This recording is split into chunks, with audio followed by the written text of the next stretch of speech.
जयंतीला अनुभव नाही म्हणता येणार, कारण ऊर्जा आहे. ते इतकं मोठी गादी आहे. शहाजीराजेंच्या जयंतीच्या निमित्तानं आज वेळोला गडीवरती आलो, ऊर्जा मिळाली, बळ मिळालं.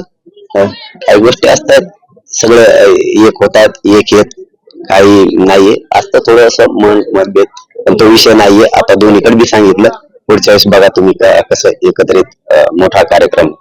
हे म्हणजे काय लई मनावर घेण्यासारखा विषय नाही.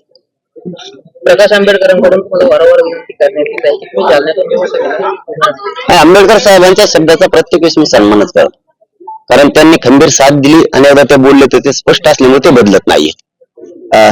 परंतु राजकारण माझा मार्ग नाही. मी आदरपूर्वक सन्मानपूर्वक त्यांना सांगतोय की माझा मार्गच नाहीये. परंतु सरकारनं मात्र एक खरं आहे की वारंवार आमची फसवणूक केली, वारंवार. आज देतो उद्या देतो करून करून करून खूप वेळ लावला.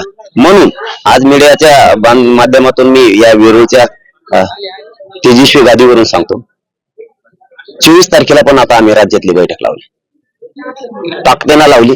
मराठा समाजाची पुढची भूमिका काय दिशा आहे याबाबत संभ्रम नको, काय आहे कसं आहे काय आम्ही तिथून ठरवणार आहोत. सगळे महाराष्ट्रातले साखळी उपोषण करते, आमरण उपोषण करते, सगळे स्वयंसेवक, कार्यक्रमाचे आयोजक, नियोजक, शेतकरी मराठा, कष्टकरी मराठा, शिक्षक मराठा, वकील बांधव, अभ्यासक आरक्षणावरचे डॉक्टर, हे सगळेचे सगळे त्या 24 तारखेला बैठकीला अंतरवाली या ठिकाणी, जिथं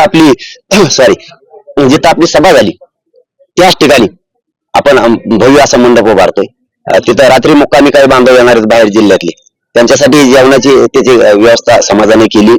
आणि दुसऱ्या दिवशी म्हणजे 24 तारखेची पण केली, 23 तारखेला येणाऱ्यांची पण केली आणि 24 ला पण. आज या मीडियाच्या बांधवाच्या माध्यमातून मी महाराष्ट्रातल्या मराठा समाजाला जाहीरपणाने आवाहन करतोय की आपण एकत्रित बसून पुढच्या आंदोलनाची दिशा, भूमिका नेमकी आपली काय याबाबत आपण सगळ्यांना यावं.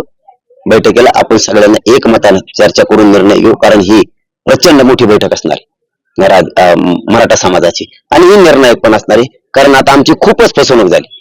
त्या दिवशी कॅबिनेट आचारसंहिता लागायच्या अगोदर सगळ्या स्वारींची अंमलबजावणी करण्यासाठी घेतली होती, नाही केली. मग जर आमची फसवणूक होणार असली आणि ज्यांना आपण मोठं केलं ते जर फसवणूक करणार असली तर मग मात्र आपल्या मुलांचा वाटोळा आपण डोळ्यांनी मराठ्यांनी बघू नका. आपल्याला पण ठोस काहीतरी निर्णय घ्यावाच लागणार. ते राजकीय की जेणेकरून त्यांना भीती वाटेल अशा प्रकारे मार्ग करून नाही, आणि त्याचबरोबर त्यातील बाहेर तेवढा परिणाम होणार. तुम्ही म्हणताय ते पण बरोबर आहे, परंतु राजकारण खरंच सांगतो मी, माझा मार्ग नाहीये.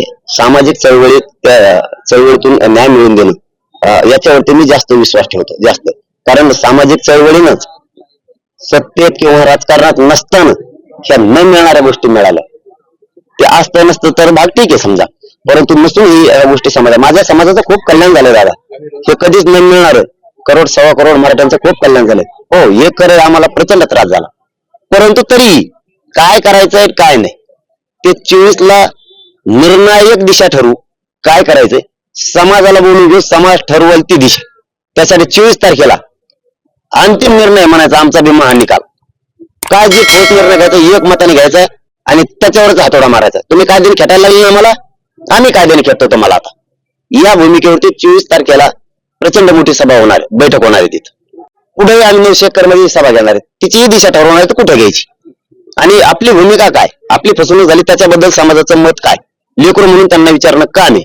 आणि त्याच्यावरती मात्र तोच निर्णय होणार आहे. मग सरकारला कळणार आहे आपण सगळ्या स्वारीची अंमलबजावणी केली असतं तर बरं झालं असतं. आता उलटात कुठं होऊन बसला. तुम्हाला लय पश्चाताप करायला लावलं तर नाव बदलून ठेवू. धन्यवाद.